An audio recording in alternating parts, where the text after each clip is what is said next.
The village of St. Mary Mead had always been a place where the extraordinary was reserved for the annual May Fair, and even then, only in the form of Mrs. Meakin's overripe rhubarb pies or the occasional chicken that refused to leave the prize pen. Life moved slowly, politely, and predictably. Yet on a bright June morning, as the sun gilded the hedgerows and the roses at Miss Brooke's garden, the party opened their petals to the warmth. A tremor of unease began to stir, though no one yet suspected it. Miss Marple, perched quietly on the wooden bench beneath a cherry tree, surveyed the gathering with a serene attentiveness. She had been invited, as always, not because she was particularly sociable, but because the hostess, Mrs. Brooke, enjoyed having someone present whose eyes missed nothing. Miss Marple's small frame, topped with her neatly pinned grey hair and shawl, draped with customary modesty, made her appear harmless. But anyone who believed her harmless underestimated the quiet gears turning behind those pale blue eyes. The garden was a riot of colour, tables set with delicate china, linen napkins embroidered by the local women's guild, and trays of cucumber sandwiches and lemon tarts. Villagers mingled in clusters, exchanging pleasantries and the latest gossip. Reverend Stephen Armstrong, tall and prayer, discussed the merits of hymn arrangements with Mrs. Pettigrew, who had taken it upon herself to critique every aspect of St. Mary Mead's religious life. Mr. Clarence Higgins, the baker, who had recently expanded his tribune and now proudly claimed to provide the best sourdough in Sussex, stood near the lemonade stand, smoothing his flour-dusted hands over his apron and basking in the attention of admirers. It was in that very moment, as Miss Marple sipped her tea and allowed herself a discreet glance at the array of villagers, that the first shrill scream pierced the air. Mrs.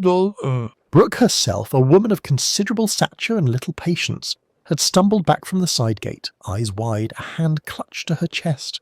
"Oh, it's dreadful! Horrible!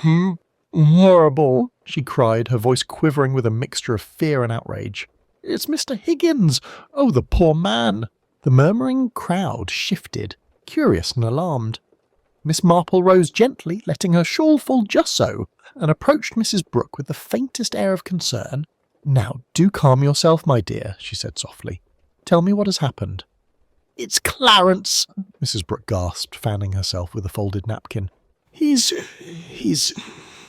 dead." A hush fell over the garden. A few stifled gasps escaped from the onlookers, while others whispered in disbelief. "Mr. Higgins, the baker, whose reputation for generosity and community spirit had been exemplary, lay sprawled across the cobbled path behind the lemonade stand. A small pool of dark crimson had begun to seep into the cracks between the stones.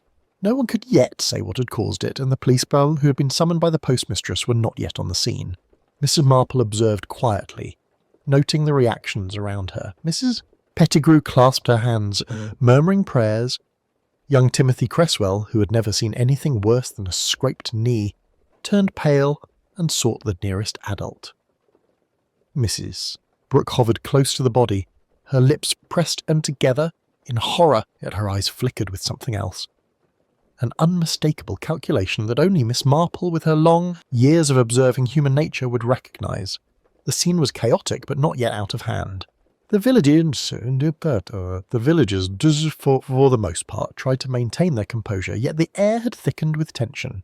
Miss Marple, meanwhile, remained calm, her mind already beginning to assemble the puzzle pieces that would, in time, reveal what had truly happened to Clarence Higgins. She noted the position of his body, the flour still clinging to his hands, the faint scuff marks on the cobbles that might suggest a struggle, and, most telling of all, the Laho's expression frozen on his face. Fear certainly, but was there recognition too? By the time the constable arrived, the gathering had been partially cleared, though clusters of villagers lingered at a distance, whispering speculations and conjectures. Miss Marple greeted the officer with a gentle nod, her hands folded neatly in front of her. "It seems, Constable, that something most unfortunate has occurred," she observed in her soft, precise manner. "May I take a look?" The constable, familiar with Miss Marple's reputation as more than a mere busybody, inclined his head. "Of course, Miss Marple. But you understand I am bound to follow proper procedure. No one is to touch the body." Quite right," she murmured, stepping closer to the fallen baker with a careful eye. "But observing I may do without interference. And with that, Miss Marple began her silent investigation, not with magnifying glasses or fingerprints, but with that unique instrument she wielded far more effectively, a quiet understanding of human nature. The news of Clarence Higgins' death spread through St. Mary Mead with the swiftness and persistence of a particularly stubborn cold. By mid-afternoon, the entire village seemed to know, though the exact circumstances remained a topic of heated speculation. At Miss Marple's insistence, the gathering had dispersed, but the whispers lingered, twisting and turning like smoke through the narrow lanes.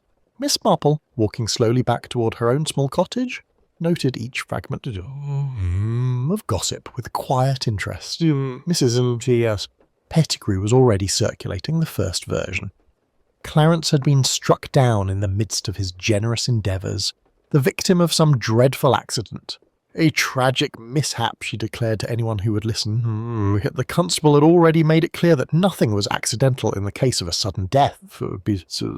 Pettigrew's theory, as Miss Marple suspected, was more wishful thinking than reasoned judgment. Meanwhile, the younger villagers, particularly Timothy Cresswell, had spun a tale that involved thieves from the nearby market town. "I saw a shadow by the lemonade stand just before," Timothy began, only to be hushed by his mother. Even as she chastised him for exaggeration, Miss Marple made a note of his nervous twitch whenever he mentioned seeing anything unusual. Children rarely lied, but their interpretations often warped reality. And a warped perception, Miss Marple knew, could lead a good many adults astray in their own conclusions. The local baker's shop, usually a bustling hub of warmth and comfort, now stood strangely empty. Its windows were darkened by drawn curtains, and a faint scent of baking lingered in the air, a silent reminder of a normalcy abruptly interrupted. Villagers who passed by could not resist pausing, craning their necks to glimpse inside only to whisper among themselves. Some suggested rivalries, others hinted at debts unpaid or quarrels over bread recipes. Each theory, more or less fanciful than the last, contributed to the dense fog of uncertainty that Miss Marple found most fascinating. By late afternoon she returned to her cottage, where she made herself a cup of tea and allowed herself the luxury of thinking in peace. Unlike the villagers, she was not drawn to dramatic conclusions or loud conjectures. She simply observed, letting patterns emerge from the scattered pieces of human behaviour around her.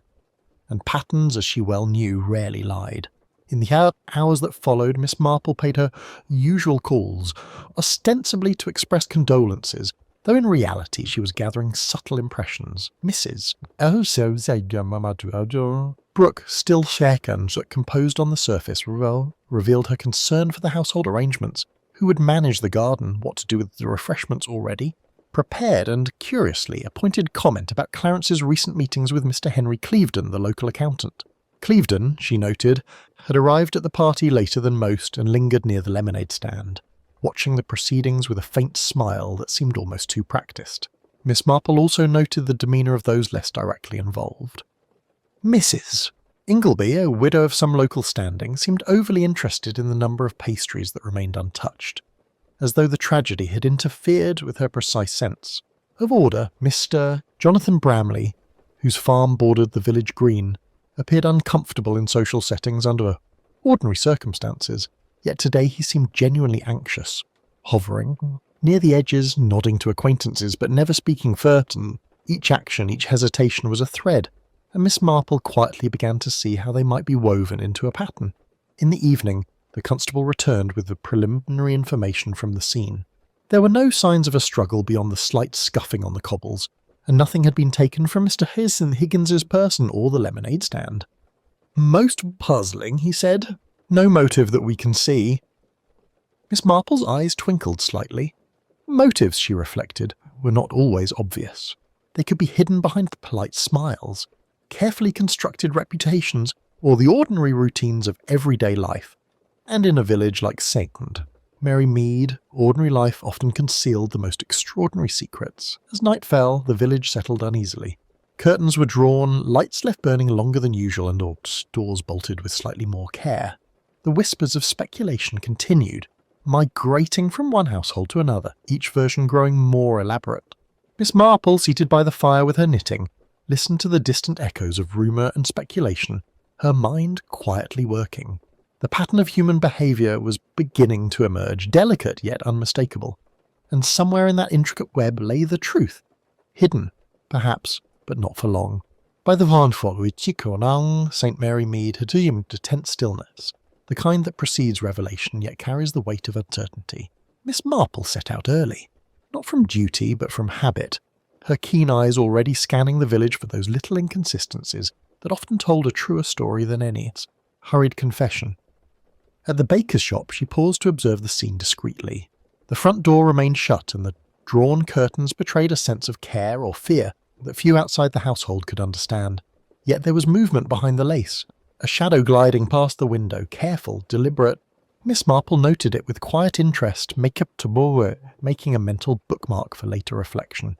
As the villagers gathered in smaller clusters near the green, conversation inevitably returned to Clarence Higgins, though the words were cautious now, as though everyone feared speaking too loudly might summon some further misfortune. Mrs. Pettigrew had resumed her role as moral commentator, aligning the imagined sins and missteps that must have led to such a terrible outcome. Timothy Cresswell clutched his mother's hand, still pale, muttering fragmentary observations about shadows and suspicious figures. Even these half-formed accounts, Miss Marple reflected, contained kernels of truth, distorted perhaps, but not absent of significance. Miss Marple moved among them with the grace of a visitor rather than a detective, engaging in casual conversation that allowed her to test reactions without arousing suspicion. She asked Mrs. Brooke after her morning chores whether she had noticed anything unusual the previous evening. Mrs. Brooke, eager to provide an account, mentioned Mr. Clevedon's curious insistence on checking the accounts for the party expenses, though the accounts had already been reviewed by Mrs. Brooke herself. A flicker of impatience passed over her face before she caught herself, and Miss Marple took note, smiling faintly to herself. Human nature, she reflected, often betrayed more in hesitation than in speech. Later she visited the village post office, where gossip flowed freely, albeit in carefully moderated doses. Miss Marple listened quietly as Mrs. Maples, the postmistress, recounted seeing Mr. Higgins speaking earnestly with Mr. Bramley. So Mr. Bramley, near the back of the green, just before the gathering had begun. Their voices had been low, and the gesturing subtle, almost conspiratorial. No one had noticed at the time, of course, as their attention was elsewhere, but Miss Marple filed that detail away. A private conversation, especially one that attracted no attention, was often a vessel for hidden motives. By mid-morning, the constable had arrived at the Zoo Bakery once more, accompanied by his sergeant to perform a careful examination of the scene. They worked efficiently, lifting items from up the cobbles, dusting lightly for false prints, and taking notes in precise handwriting. Miss Marple stood nearby, observing, asking innocuous questions, and allowing the officers to demonstrate the thoroughness that to most of the villagers was reassuring. Yet her mind, sharp and restless, sought patterns not found in the dust or the stone. She noticed the subtle smudge on the corner of the counter, the slight disturbance of a flour sack, and the absence of any sign of forced entry. These were not yet proofs, but they were clues that demanded contemplation. Returning home for a brief respite and a cup of tea, Miss Marple allowed herself the luxury of arranging the day's observations into coherent thought. A private meeting in the garden, a shadowed conversation near the lemonade stand, a subtle hesitation in a villager's voice, all threads in the intricate tapestry of human behaviour. She understood, as she always did, that the truth of Clarence Higgins's demise would not be revealed in grand gestures or shouted accusations, but in these small, often overlooked actions. By noon, the villagers had begun drifting back toward the village green, drawn by curiosity and an uneasy need to witness the ongoing investigation. Miss Marple mingled unobtrusively, offering sympathetic remarks to those who approached while continuing to watch, listen and observe. To the way Mrs. Ingleby fussed with her gloves, the manner in which Mr. Bramley shifted uneasily when anyone mentioned the late baker, the casual but deliberate approach of Mr. Clevedon, all were pieces of a puzzle that was slowly, inexorably taking shape in her mind. As the morning slipped into early afternoon, Miss Marple felt that the first faint outlines of the truth were beginning to emerge. There would be more questions, more distractions, and undoubtedly more speculation. Yet she already sensed the rhythm of human behaviour that would eventually reveal the answer, and as she sipped the last of her tea, knitting resting quietly in her lap, she smiled softly to herself, knowing that while the villagers' eyes were turned outward, she alone had begun to see the pattern within. By mid-afternoon, the constable and his sergeant had begun assembling what they considered the obvious leads. Villagers were quietly ushered back toward their homes, leaving a small cordon around the bakery and the adjacent cobbled area. The focus had quickly turned to Mr. Henry Clevedon, the accountant whose late arrival at the garden party and whispered conversation with Clarence Higgins had not gone unnoticed. To the police, and indeed to most of the villagers, he seemed the most plausible suspect. A man of some means, clever with numbers, and evidently accustomed to having his plans unfold according to his own timetable. Miss Marple, seated on the low stone wall by the green, observed the proceedings with her usual serenity. She noted the constable questioning Mr. Clevedon in a brisk, almost formal tone. Clevedon's composure was admirable, too admirable, perhaps, thought Miss Marple. Tidy, but there was a subtle tightness around the eyes, a shadow of impatience that flickered only when the conversation strayed toward the late baker's finances.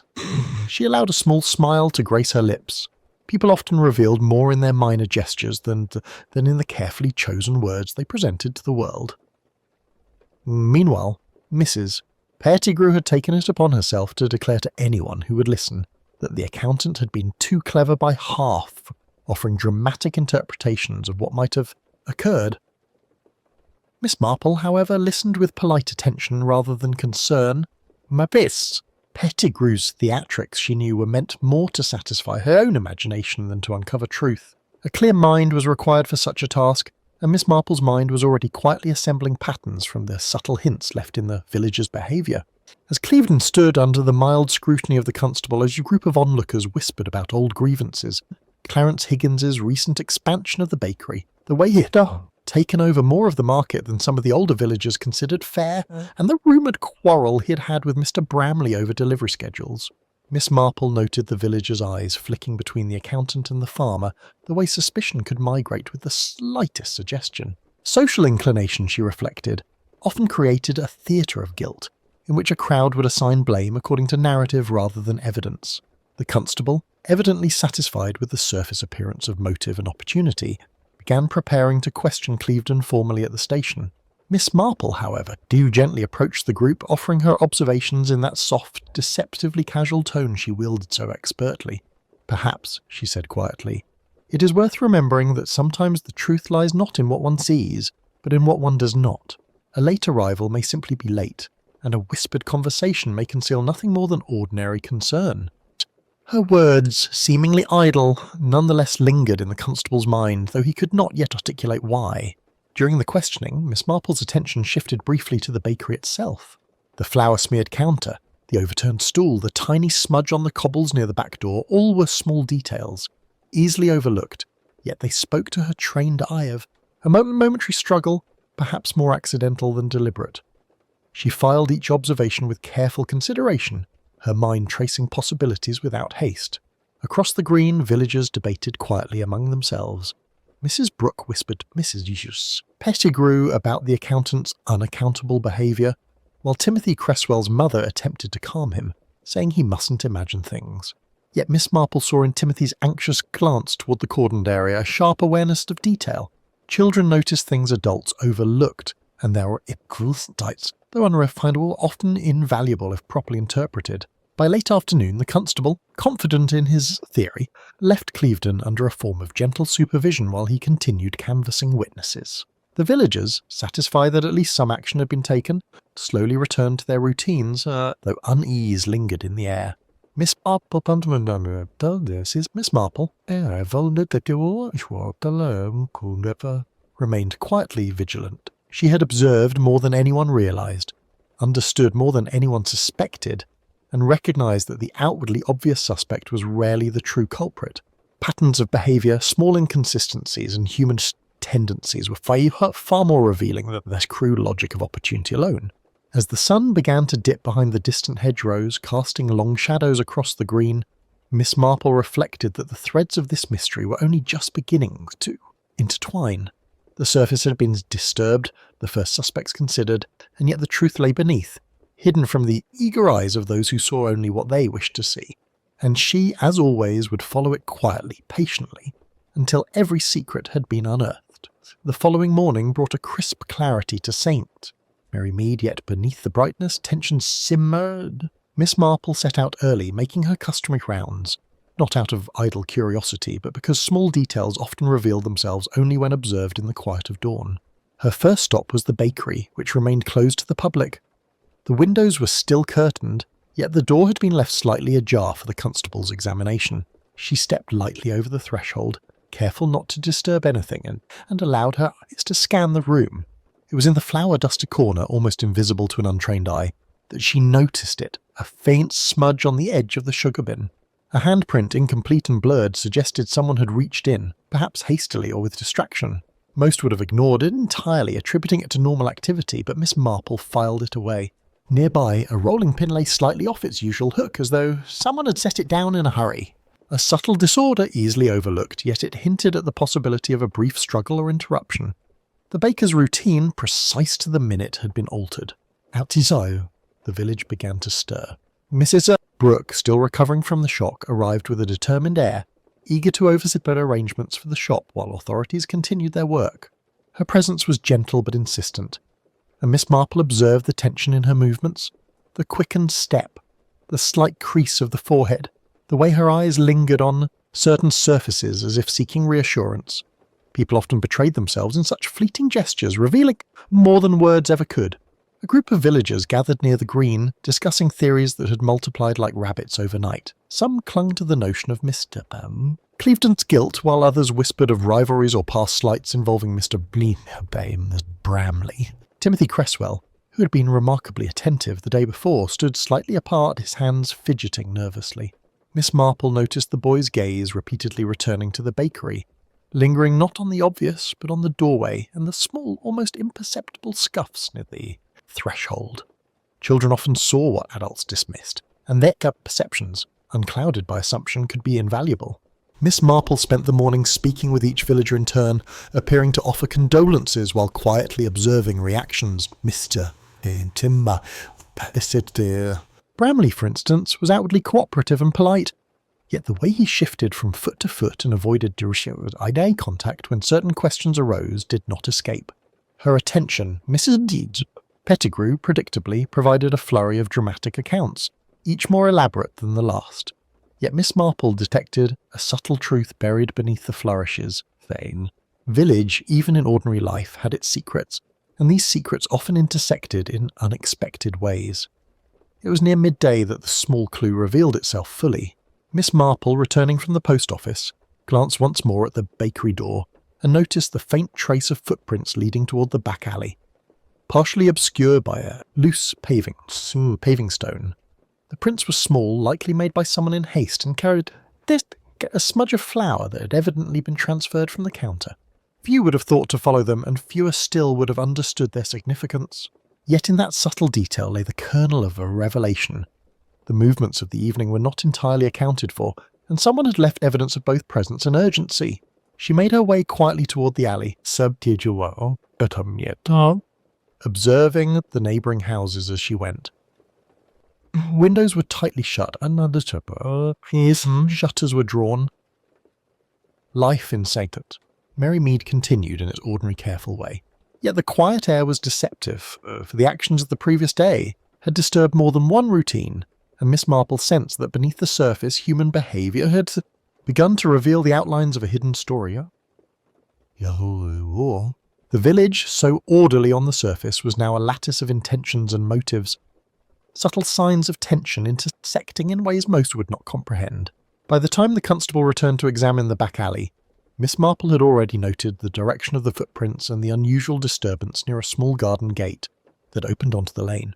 No one else had paid them much attention, but she recognised that small observations, when carefully interpreted, often led to truths far larger than any overt clue. The hidden detail, the smudged handprint, the displaced rolling pin, the subtle footprints, was the first thread that, when carefully followed, might unravel the entire mystery. And she, as always, would follow it with patience and precision. By mid-afternoon, the air in St. Mary Mead was thick with subdued tension. The initial shock of Clarence Higgins's death had begun to give way to whispers and speculation, and Miss Marple moved quietly among the villagers, her eyes and ears attuned to subtle shifts in expression and posture. Each person she encountered seemed to carry a weight of unspoken thought, a secret waiting to surface under the right pressure. She had long understood that human behaviour was often more revealing than any physical evidence, and in the intricate social web of the village, every glance and hesitation could serve as a clue. Miss Brooke, still recovering from the shock, was fussing with her garden once again, arranging pots and trimming roses in a manner that suggested both distraction and control. Miss Marple approached, offering gentle words of comfort, and was rewarded with a hesitant confession. "It's all so confusing," Mrs. Brooke admitted. "I don't understand why anyone would wish a harm because on Clarence. He was kind to everyone, so generous, and yet—" Her voice trailed off, eyes narrowing slightly as she glanced toward the back lane, where Miss Marple had earlier noted the footprints. There was something restrained, almost defensive, in her demeanour. Miss Marple filed the observation quietly. Often, a minor slip of expression revealed more than words could convey. Mr. Bramley, the farmer whose land bordered the village green, approached shortly after, ostensibly to offer his assistance with the investigation.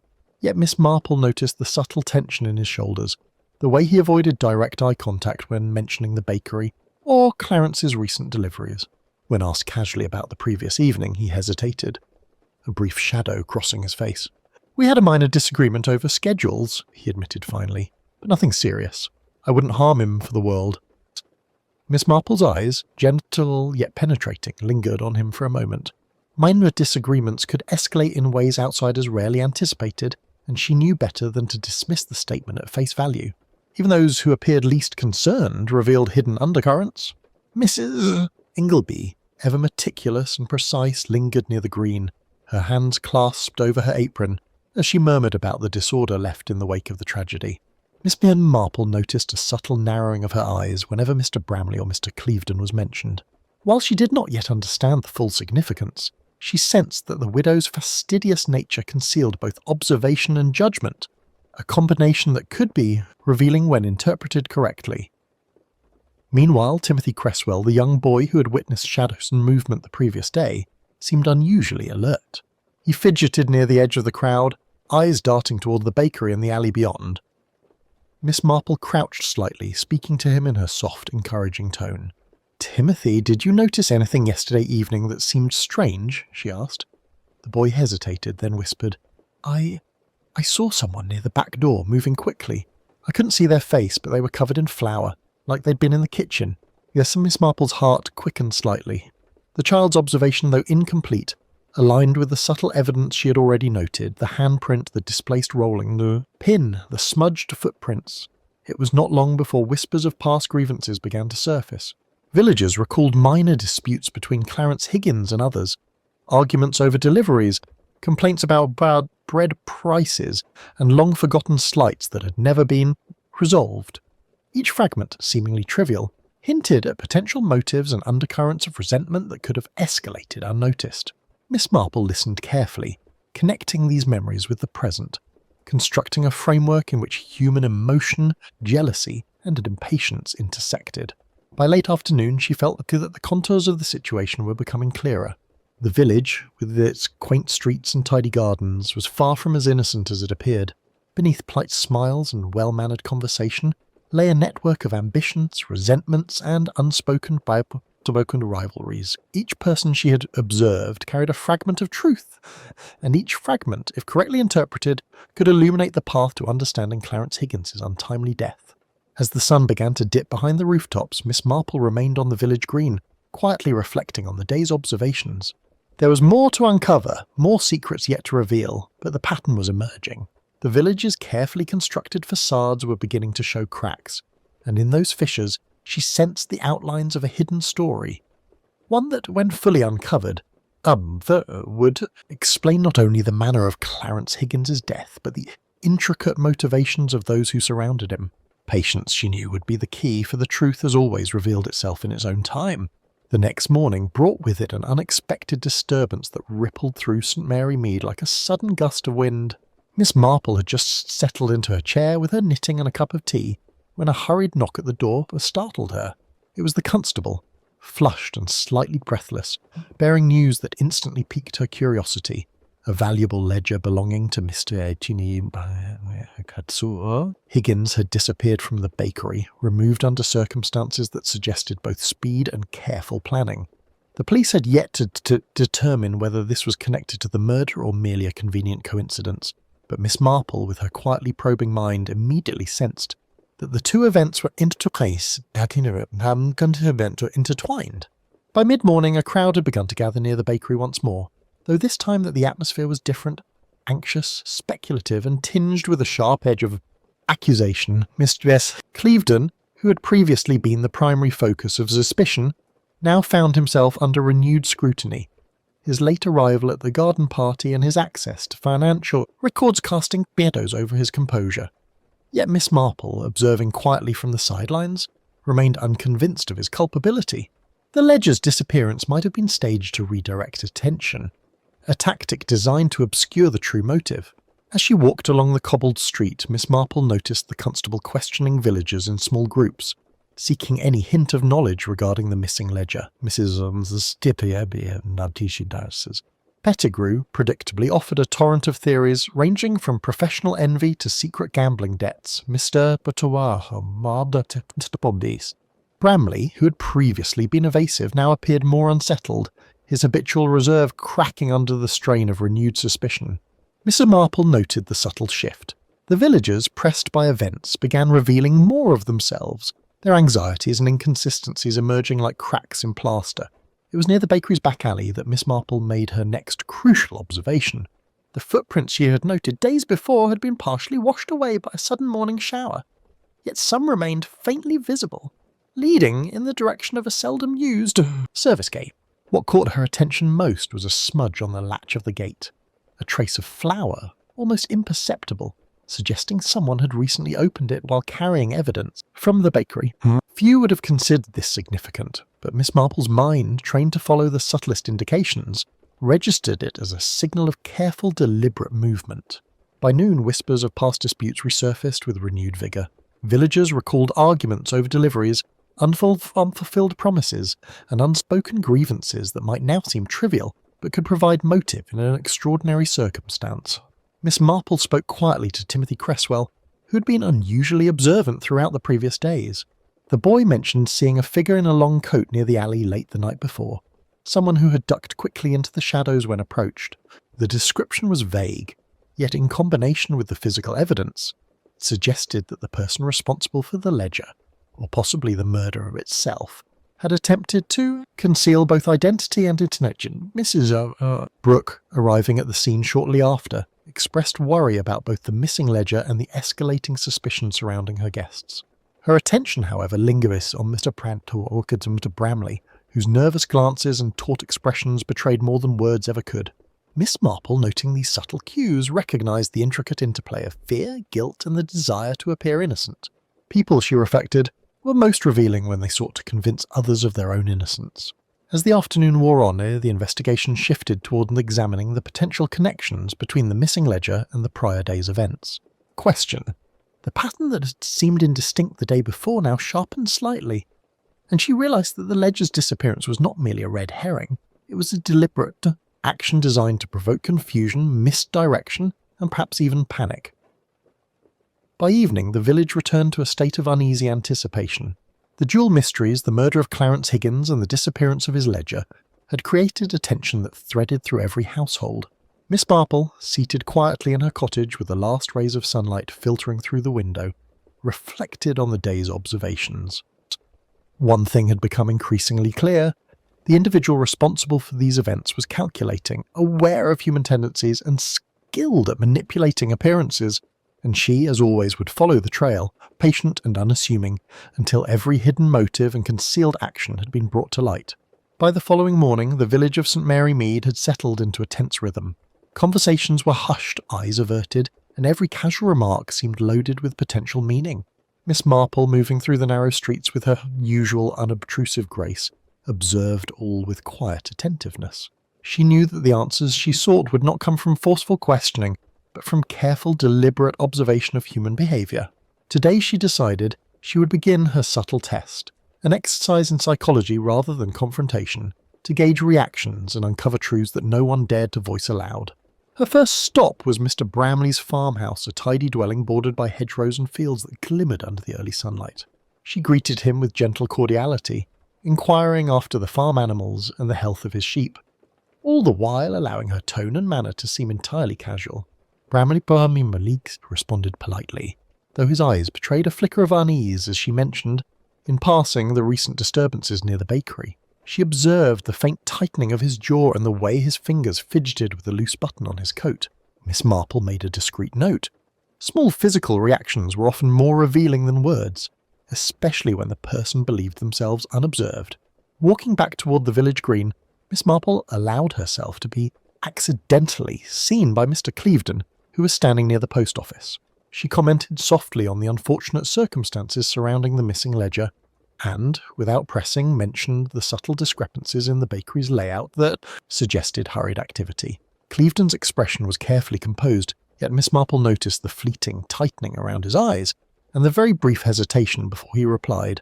Nothing definitive, yet, as always, it was a thread to be followed.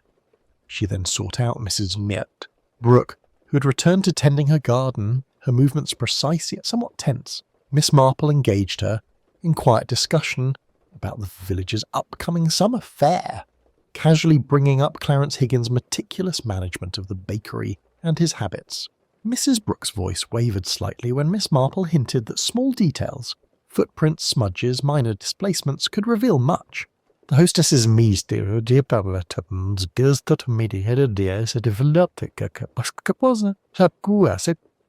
more than simple nervousness. It was, in Miss Marple's experience, a subtle protective instinct, possibly shielding herself, or perhaps someone else, from scrutiny.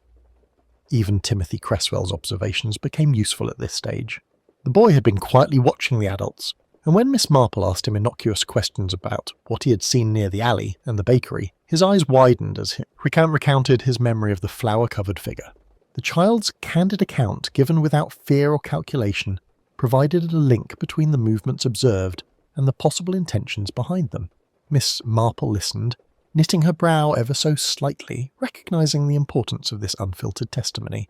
Throughout the morning, Miss Marple wove a careful web of interactions, each designed to elicit the smallest signs of reaction. She noted the weight of babbints when she mentioned the ledger's disappearance in certain households, the sudden attention to minor tasks that served as a distraction, the small glances exchanged between villagers when she spoke of the events near the bakery. Each response, subtle and fleeting, spoke volumes. The villager, so accustomed to polite routine, was now revealing cracks in its composure, and Miss Marple's gentle probing brought these fissures into view without alarming the court of her inhabitants. By early afternoon she paused in the sunlit square, reflecting on what she had observed. The patterns were emerging with quiet clarity. Behaviours that seemed ordinary at first glance carried with them the telltale signs of hidden motives and concealed truths. While the constable focused on the tangible, the ledger, the footprints, the flower stains, Miss Marple understood that the ultimate revelation would come from discerning the intentions behind actions, the emotions behind words. Human nature in its subtleties always betrayed itself eventually. As the shadows lengthened over St. Mary Mead, Miss Marple settled on a bench beneath the old oak tree, quietly considering her next steps. Patience, she knew, was essential. The final test would not be dramatic, it would be simple, psychological, and wholly revealing. The true culprit, confident in the outward appearance of innocence, would unwittingly expose themselves when faced with carefully placed observations, and Miss Marple, as always, would be there to notice it. By late afternoon, the village of St. Mary Mead had acquired a tense stillness, as though even the birds had become aware of the mounting anticipation.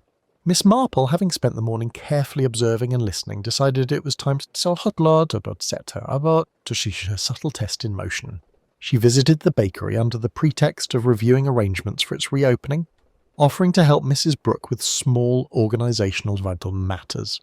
The constable, aware of her reputation but unaware of her methods, allowed her presence with polite curiosity. Inside the bakery, Miss Marple's movements were casual, seemingly focused on arranging trays and sweeping crumbs. Yet her eyes never ceased to watch the reactions of those present. Mrs. Brooke hovered nearby, slightly tense, while Mr. Bramley lingered at the doorway, attempting to appear unconcerned. Miss Marple began to speak aloud in her gentle, conversational tone of small details that anyone could observe. The faint flour smudge on the counter, The footprints near back alley and the missing ledger. She phrased each remark as an innocent musing, designed to encourage response rather than to accuse directly. Bramley, whose composure had been fragile these past days, shifted slightly under her calm scrutiny. Mrs. Marple commented casually on the precise placement of the rolling pins and the minor disorder that suggested someone had been in a hurry. A slight flinch crossed Bramley's face, a movement so subtle that Mrs. Brooke did not notice it. But Miss Marple, whose eyes missed nothing, recognised it instantly. It was the smallest hint of guilt, a flicker of recognition that betrayed awareness of something hidden. She then directed her attention to Mr. Clevedon, asking innocuously whether he'd seen any unusual activity near the alley the previous evening. The accountant's careful composure remained intact, though his eyes lingered a moment too long on the rolling pin she had previously noted. Miss Marple allowed the silence to stretch, noting his very deliberate control over breath and posture. There was nothing overt, yet the tension was palpable. She sensed that he, like Bramley, had something to conceal, but the ledger's disappearance and the murder did not align perfectly with the outward appearance of either man's actions. As she continued, Miss Marple observed the interactions between Mrs. Brooke and the two men. Each exchange, each half-smile and small hesitation, revealed the subtle dynamics that governed the village. Alliances, rivalries and concealed motives. It became evident that the truth would not emerge from brute force or direct accusation, but from observing reactions to carefully presented facts. The guilty party, confident in outward appearances, would expose themselves when faced with these quiet revelations. Miss Marple paused near the back of the shop, allowing her gaze to rest on the small gate that led to the alley. She spoke softly about the missing ledger, suggesting, almost in passing, that someone might have taken it in haste, leaving minor traces behind. At that moment, Bramley's eyes widened fractionally, and his hand twitched involuntarily toward the edge of the counter. The action was imperceptible to anyone else, but for Miss Marple, it was a confirmation of what she had long suspected. Human nature, when confronted with evidence of one's own misdeeds, betrayed itself even in the smallest gesture. She allowed a quiet pause, watching as Bramley's composure began to unravel ever so slightly under the gentle weight of implication. Miss Marple's voice remained soft, conversational, but every word was chosen to elicit a natural response. "It is strange," she murmured, "how easily small details are overlooked. Footprints, smudges, minor displacements. One might think them insignificant, yet they often reveal more than anyone expects." Bramley's lips said, and he shifted from foot to foot, unable to meet her gaze for more than a fleeting second. At that precise moment, Miss Marple knew the truth. She had watched and waited, and the human instinct to conceal guilt had betrayed itself entirely. Every subtle hint, every behavioural cue, and every overlooked detail converged into a single conclusion. The person who had attempted to obscure the facts, to misdirect suspicion, and to manipulate appearances was now revealed not through words, but through instinctive, unguarded reactions. Miss Marple, with her calm and unassuming demeanour, allowed the realisation to crystallise in her mind. She would not need force or confrontation. Patience and careful observation had done the work for her. The quiet threads of deception, woven delicately by human behaviour, had led her to the heart of the matter. And soon the village would see that the ordinary and familiar could conceal motives as dangerous as any premeditated crime. As evening descended over St. Mary Mead, the village seemed to hold its breath. Miss Marple had invited the principal villagers to the bakery under the pretence of discussing its reopening, a gentle ruse to gather everyone in one place. The air was thick with anticipation, though none suspected the quiet observer who had already discerned the truth. Bramley stood near the counter, stiff and guarded. Murder. Clevedon lingered in the polite reserve. Mrs. Brooke fussed nervously with the arrangements, unaware of the precision with which Miss Marple had orchestrated this gathering. Miss Marple began in her usual understated fashion, commenting softly on the day's events and on how easily small details could escape notice.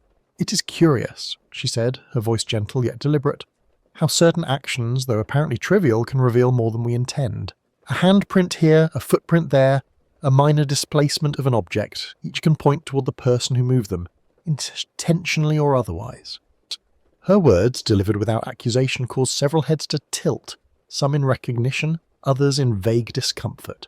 She allowed a pause, letting the weight of her observations settle over the group. I have been thinking about the events surrounding Clarence Higgins's untimely death, she continued, and the disappearance of the ledger from the bakery.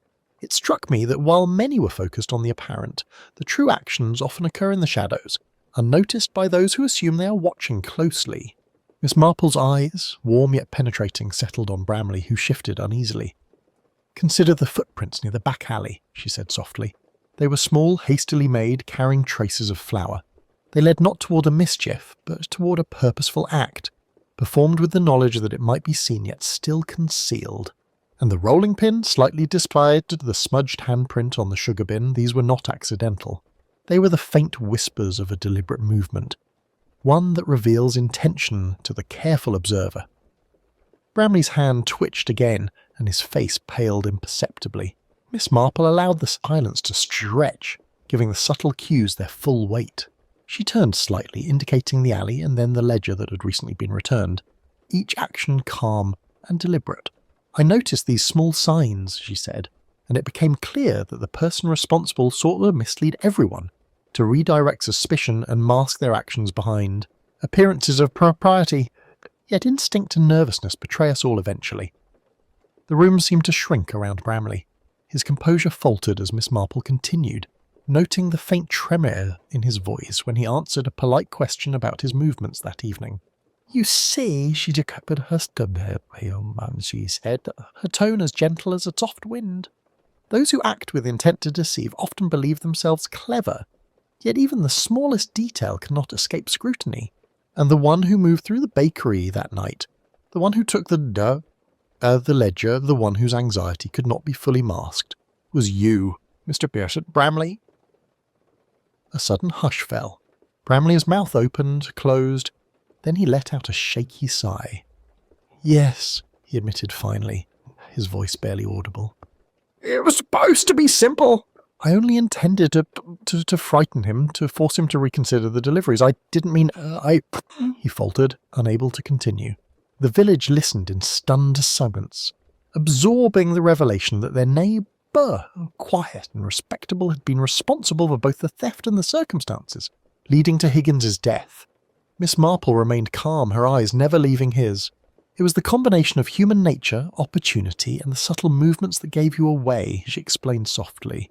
"The flour, the footprints, the displaced rolling pin, all were small truths that pointed toward the larger one.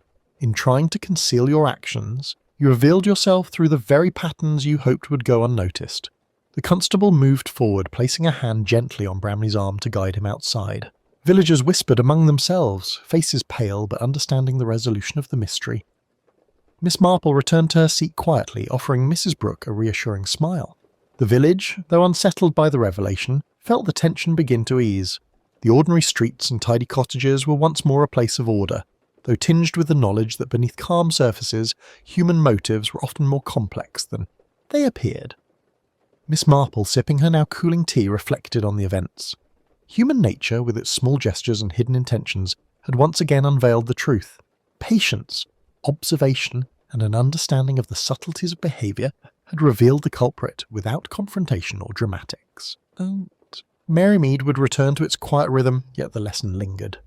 Even the most ordinary village could harbour secrets, and even the most careful deception could not withstand the keen observation of those who watch closely. In the days that followed Bramley's confession, Marymead resumed its outwardly tranquil routine, yet there was a subtle shift in the village atmosphere, a quiet acknowledgement that the ordinary could conceal extraordinary motives. Miss Marple, as always, moved among her neighbours with gentle observation, offering comfort where anxiety remained, and listening carefully to those whose thoughts were too heavy to voice. Life had not returned fully to normal. The echoes of the past events lingered in small gestures, in cautious smiles, and in the softened tone of conversations. "Misters?" Brooke, who had endured both shock and loss, slowly began restoring the bakery to its former order.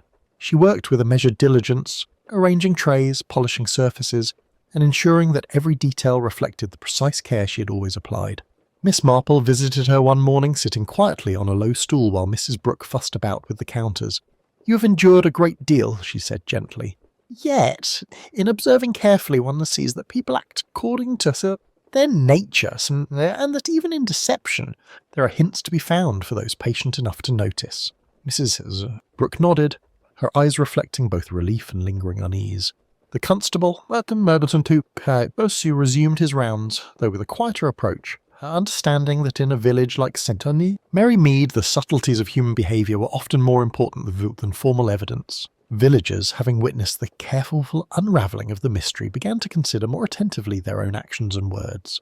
Even children, including Timothy Cresswell, seemed to understand that the world was not always as simple as it appeared, that observation and patience could reveal truths hidden in plain sight. Miss Marple spent time in her garden, tending to her roses and watching the daily rhythm of the village. She reflected on the case as she often did, considering the delicate interplay of motives, opportunity, and human nature that had led to Clarence Higgins's demise. Bramley undoubtedly had acted out of resentment and fear. Small grievances magnified by a desire to control, yet his every movement, his gestures, his brief hesitations and his subtle attempts at concealment had left traces that, when observed with care, pointed unmistakably to the truth. In quiet moments, villagers would approach her, sometimes seeking reassurance, and sometimes merely wishing to share thoughts they had hesitated to express aloud. Miss Marple received each with vigilance and gentle attentiveness, never imposing judgment but subtly guiding understanding. She explained when asked that the lessons of the past week were simple yet profound. Human nature, with its small imperfections and impulses, could reveal more than any superficial observation, and the ordinary, when examined closely, often concealed extraordinary truths.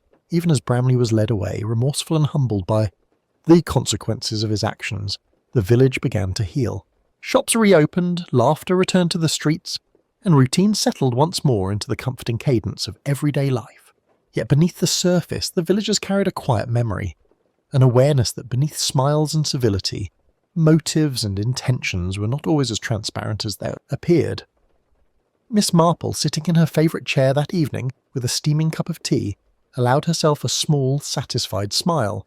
The threads of the mystery had been woven and then carefully unravelled, each subtle clue and behavioural nuance accounted for in the quiet, patient manner she favoured.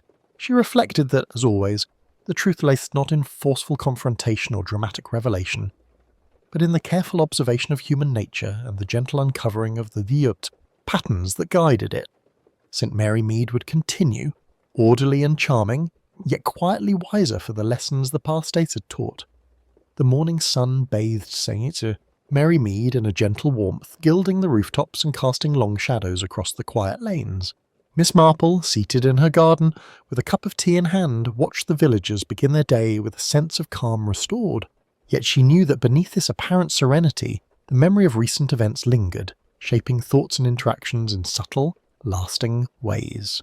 The village had survived the shock of tragedy and deception, but the lessons it had imparted would not be forgotten. As she sipped her tea, Miss Marple reflected on the intricate web of actions that had led to Clarence Higgins' death. Bramley's his resentment, his perceived slights, and his careful, deceptive movements had all converged into a single, fateful night. The subtle signs she had noted, the smudged handprint, the displaced rolling pin, the faint footprints leading to the alley, were not merely incidental.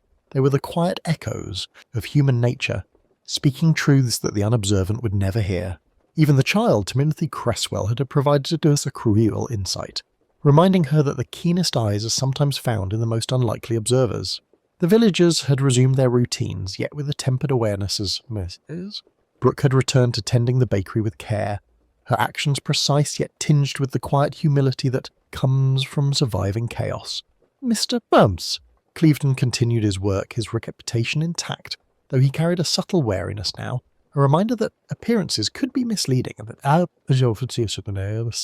that even the most meticulous accountant could find himself under scrutiny.